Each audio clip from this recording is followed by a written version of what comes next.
एक महत्त्वाची बातमी येते ती अहिल्यानगरमधून। अहिल्यानगरच्या लोणीमध्ये पद्मश्री डॉक्टर विठ्ठलराव विखे पाटील यांच्या जयंतीनिमित्त साहित्य पुरस्कार वितरण सोहळ्याचं आयोजन करण्यात आलंय।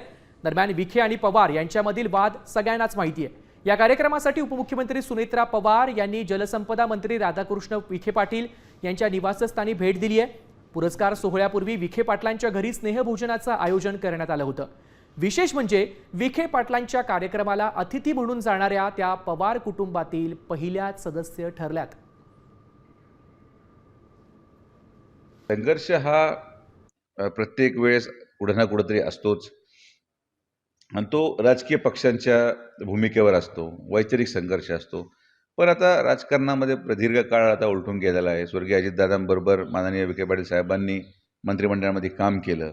अजितदादांनी देखील अनेक कामं अहिल्यानगर जिल्ह्याच्या विकासाच्या दृष्टिकोनातून, राहत्या तालुक्याच्या विकासाच्या दृष्टिकोनातून मार्गी लावले। त्यामुळं वैर हा काही व्यक्तिगत नव्हता, वैचारिक होता।